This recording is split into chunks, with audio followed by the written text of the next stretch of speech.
I keyed in on something you said last week that I thought was interesting. And I want to see if we can, explore it here. So one of the things you said, or you were talking about last week, and what did we talk about last week? I forget. What were we talking about last? What was the topic last week? Anyways, doesn't matter. You were talking about how in junior there's like a meritocracy thing, which I think the maybe more correct word, not necessarily. The word it's arbitrary. It's not, but it's okay. Okay, wait. This is what I want to dissect. Okay, you're talking about meritocracy. Yes, I don't know if that was the right word. No, which would mean that like the best person gets the job. Okay, right? It was wrong. I think what you're talking about more is like seniority, right? So, but there's some of both, which is like this is kind of what I want to talk about, right? So so I get the example that you were kind of giving is like a first year player, a second year player, even if they're the better player, or maybe they deserve a little bit more than they're getting. There's two ways of thinking about it. The one way of thinking about it is more like seniority, where there are older guys that have been here longer, and even though maybe you're better, they still get to go first. That would be like seniority. That's one way, yeah.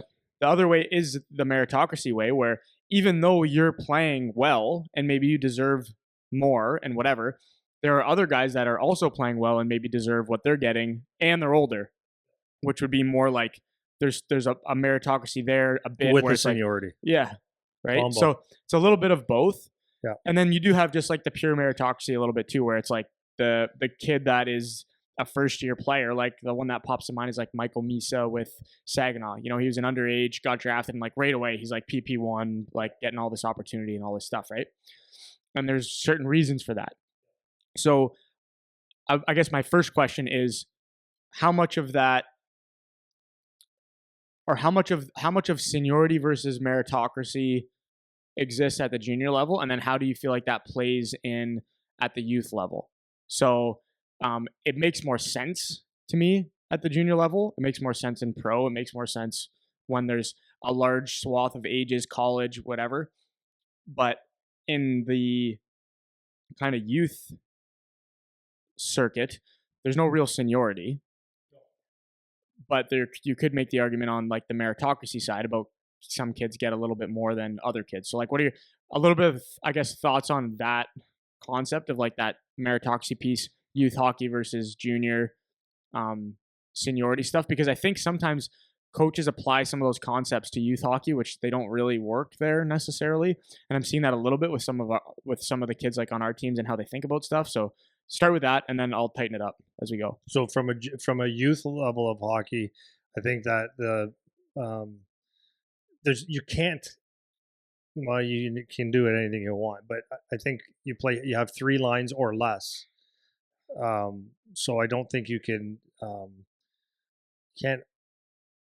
How am I saying this? You can't. It's almost not impossible, but it's hard to not play. Do you know what I mean? Like it's hard to sit there and say like you don't get this, and because this guy's better. It's just hard to do that because I think anyways, that there's only 3 lines. Like you kind of have to have everybody playing, and they should be playing. But I'm not saying it has to be equal, fair, whatever the words are. I think everyone has to play. So because there's only 15 guys on a team, so kind of have to play.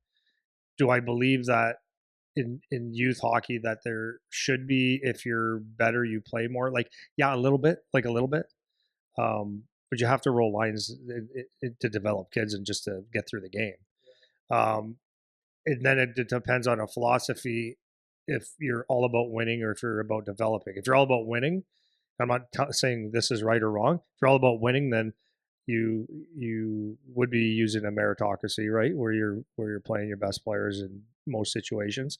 If it's about developing, then that goes out the window. So I think the youth level, it's all out you throw it out the window. Out the wazoo. Out the wazoo. Yeah. Okay, so that's what I think. I'm gonna be like a little bit scattered because I don't have like a clear. Normally when we have topics, like I have a clear point in my head that I want to make sure we get to, and I don't have a clear point when we're talking about this stuff because I just kind of want to like discuss it and I don't really know what I think about it. So another thing we kind of talked about is like, and what you kind of alluded to there is like moving up the ladder a little bit. So if we stick more in the youth hockey thing, because in junior and up, there's a little bit more of a natural progression to it where, by the time you're second year, third year, fourth year, you should be getting a little bit more as you go if you improve accordingly, right? And some guys don't, and they end up staying as third, fourth line. They don't really get that increase. But on average, like you'll probably get a little bit more by your third, fourth year if you're an overage, whatever.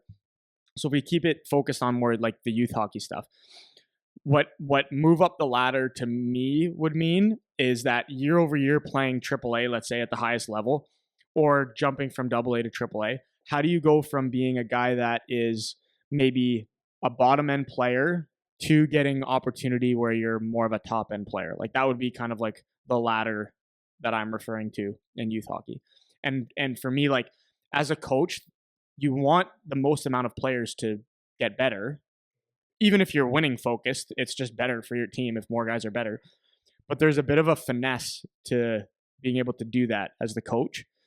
So if you have your top guys and you have your bottom guys, trying to get your bottom guys to catch up without having your top guys get pissed off or bored or whatever, whether that's mixing up lines or the way you practice things or giving certain guys opportunities to be on like power play, special teams, or whatever it is. That stuff takes a little bit of skill as a coach. That's where like it's more of an art being a coach, being able to do that kind of stuff, especially in a more of a development focused place like youth hockey.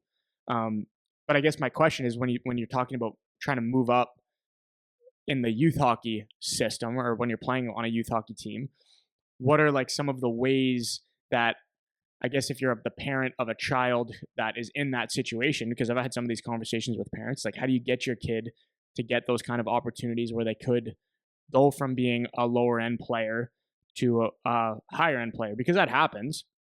And outside of just like the natural progression of kids getting better over time, like what does it look like to be able to do that, to like actually start to become a lower end guy and turn into more of a high end player and getting those kind of opportunities? Does that kind of make sense? Yeah, it probably don't have the best answer though, because I think the first answer would be sometimes you have a coach that refuses to see that this guy could ever get better. You'll get that. You'll have coaches that are youth coaches that just maybe don't get it. But my answer to that would be like typically, this is going to sound like almost counter what we say a lot of the times, but it's just the truth. Typically in youth hockey, if you are a good player and you are improving, you are probably getting more points. True. So you're probably setting up more plays. You're probably, making more moves, getting like one-on-one moves or one-on-two moves because it's a riskier game anyways.